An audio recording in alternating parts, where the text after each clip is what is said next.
What is health? There's a definition called Alma Ata definition of health. Health is absence of this disease, that disease, all kinds of diseases. If you analyze this, it's just a business definition, because if you want to know whether you're healthy or not, you must go for a checkup. And that's a big business, because you're checking up the whole population of the world, if you really can. Because if you're treating only the ill people, it's only a few million in a given day. So that's not the definition, but Indian system of Ayurveda for thousands of years had a beautiful definition, which simply means, in a sense, if you have enthusiasm to work, mark my words, and enthusiasm to be compassionate, you are healthy. You can have a disease, because all of us have disease. If I now scan all of us for a cancer cell, each one of us will have more than 5 to 10 cancers already inside. But they don't become clinical cancers and kill you, they die themselves. And this is a very important thing. So on a given day, nobody is totally healthy, which if it means that without disease. So this definition of health is very convenient, because you can know yourself in the morning. Get up and ask, do I want to go to work today, or do I have to go to work? If you say, and I want to go to work, you're healthy. Do I have to be compassionate? If you say, yes, I have to be compassionate, that's compulsion. I want to be compassionate. And if you want to be compassionate, you're healthy again. Now, having said this, I must tell you the myths in the area of health. When you go and see a doctor, the first thing he asks is, did your father have cancer? Did your father had stroke? He had a heart attack? You get frightened. And if any one of this is positive, you start dying that day. I may get a cancer. I may get heart attack. I may get this. I may get a stroke. All this is myth. You and your parents have nothing in common, because you are not come from your parents. Actually, this is the Indian thought. Children do not belong to parents, they come through parents. But our ancestors are not our parents, but the germs.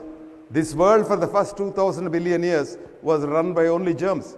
And every other planet is like that. And these are the germs which are very compassionate, and they donated a DNA each to us to make the first nucleated cell called the zygote that you and I were on the first day we were made in the mother's womb. And that one cell has become a colony in you of 120 trillion cells in association with 1,200 trillion germ cells. So for every single cell of yours, that's human cell, you have 10 germ cells. So we are germs.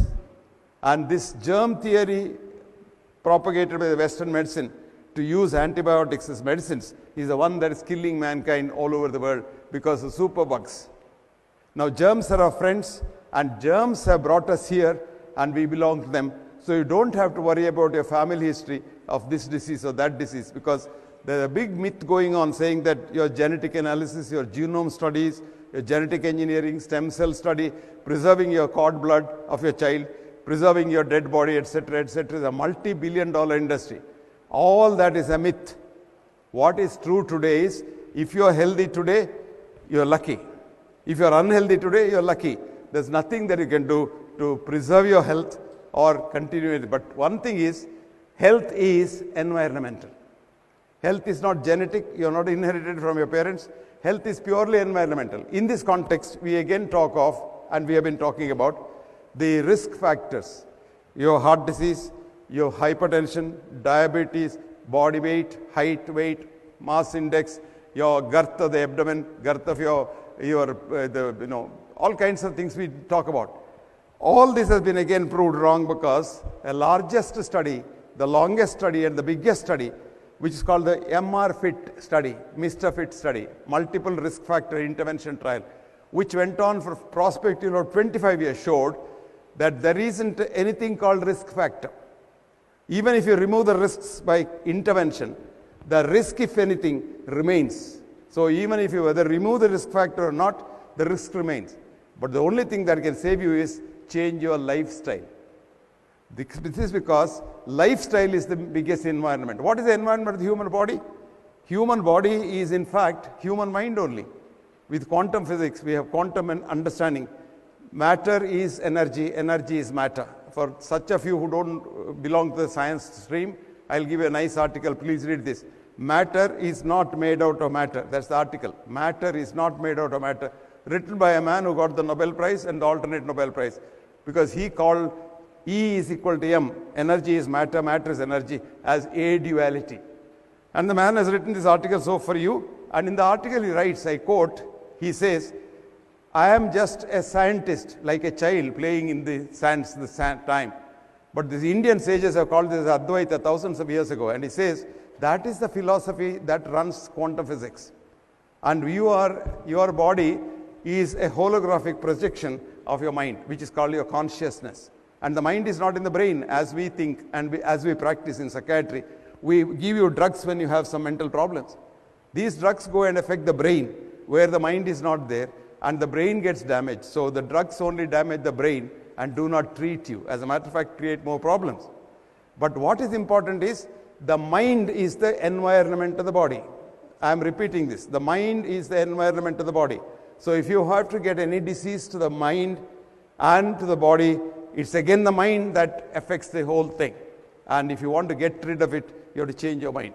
So in short, mind your mind, and that will mind your illness and wellness. Now, what is the most important part of the mind? Your thinking. The most dangerous part of the environment of mind is arrogance, hubris. I. You know, I. You all know I. I starts illness. You just change that I into we, wellness. That's all the difference. Do you understand? The difference between illness and wellness is how you look at yourself. If you think you are the biggest man under the sun, you are always ill. Remember that. Almost all our politicians have got all kinds of illnesses. You don't know them. They take so many drugs. Now you think there is a drug for everything, so why worry? One patient came to me once and said, look doctor, I want to drink, I want to smoke, but I don't want to get diseases. Give me a pill. This is how people think, because they think there is a pill for every ill. But the reality is, while there is no pill for every ill, there is an ill following every pill. And this is true because every pill is a reductionist chemical. And studies have shown when you take a pill, irrespective of what pill it is, from aspirin to the statins or whatever, it goes inside the system and the body's wisdom says, oh, this doesn't belong to me, I don't know, this is a poison, so it must be destroyed, it sends to the liver. So every tablet that you take, every injection that you take, the drug chemical goes to the liver and damages the liver.